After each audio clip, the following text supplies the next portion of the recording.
Hello and welcome to Wardens of the Cross. This is the Defender.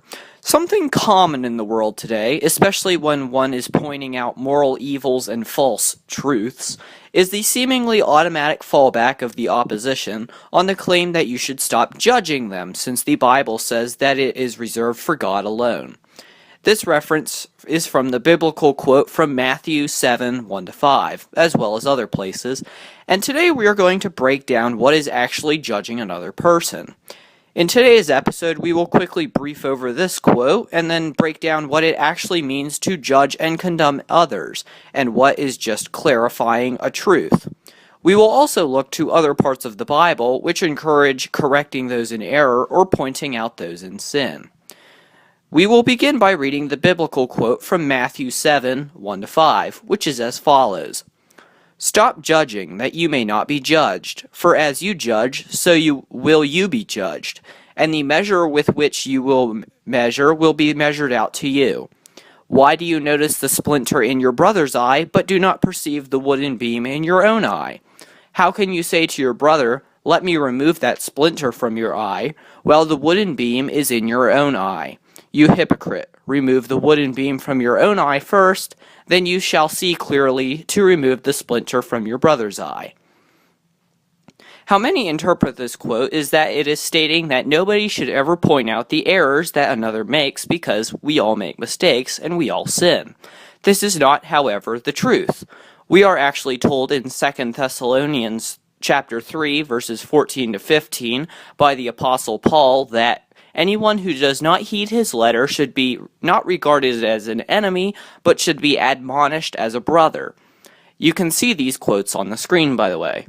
Here is where we can draw the difference between judging a person and simply correcting them or pointing out when they are in fault. We are all humans on the path to eternity, and we have the choice whether we will ultimately end up in heaven or in hell through the choices we make in life. If we are good people and we have an interest in seeing our neighbors, comrades, and loved ones go to heaven, we should do our due diligence in correcting them if they misstep. There is obviously a huge difference between judging and reprimanding, as we can see in the example of parenting. Parents have a huge responsibility in the world, as they are given children by God to raise to know, love, and serve Him. Children make mistakes or are disrespectful to their elders on occasion, and it is then that the parents have a responsibility to chastise their children. Rebuking the children and telling them that they did wrong and giving them a swat on the behind is a far cry from yelling at a child and telling them that they are evil and the seed of Satan, or something in that neighborhood. It teaches the children where the limitations are, while also teaching them respect and humility. In the same way, when we contradict or correct somebody, we should be stern and steadfast in what we teach and believe, but we must also do it in a way that does not pass judgment. A perfect real-life scenario for this, which I have seen on more than one occasion, comes in the form of the pro-life versus pro-choice arguments. Pro-lifers come in all different ethnic backgrounds and beliefs, but the one thing that they all have in common is that they are for life. On the other side of the aisle, there are the pro-choicers, who believe that killing the unborn is acceptable.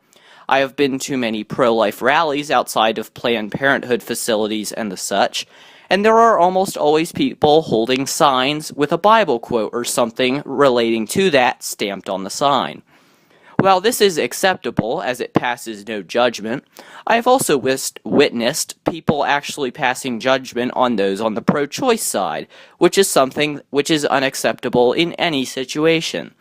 There are those Christians who are holding signs which state something to the extent of all abortionists go to hell, or go to hell abortionists, and shout obscenities and idiotic chants through a bullhorn. While I agree that abortion is evil and that there are many reasons to outlaw it on moral and ethical reasons alone, it is directly violating God's teachings to outright claim that all abortionists are going to hell. Sure, their chances might not look too good to get to heaven at the current moment, but we have no idea why they are doing this and what the rest of their lives look like. They could have been forced into it, they could have been brainwashed into it, anything could have happened that they got into the business of child murder. I have a close friend who met an abortionist who had obviously inflicted much physical harm on herself and was obviously in much mental pain and suffering. Now, not to get too distracted on the topic of abortion in this episode, but we must realize that when we actually pass judgment on another person, we are taking that privilege and authority from God and trying to put it in our own puny grasp. God tells us that vengeance is for Him alone. We have no idea who on this earth is going to heaven or hell. We don't even know where we are destined to go. How can we possibly expect to know who is going where? We might have a good idea due to the choices they make in life, but we cannot be certain, and so we cannot pass judgment. All this is to state the following. Judging another is never okay, but correcting another or showing the error in his ways is not only a worthy cause, but is commendable. It takes a brave person to try and point out another in error, but to do so they must have the intention of not humiliating them publicly or passing judgment upon them. As good Christians, as good Catholics, we wish for everyone to come to know and love God and His mercy. If we try and pass judgment on another, all we are likely to do is drive them further from God and the truth.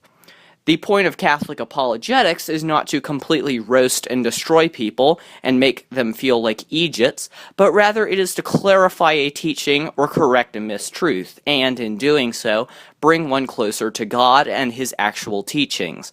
There is a huge difference between judging somebody and correcting somebody in their ways, because one is commendable and the other is reserved for the Almighty Lord alone. Thank you for taking the time to watch this video. If you agree with what you heard in this content, give us a like.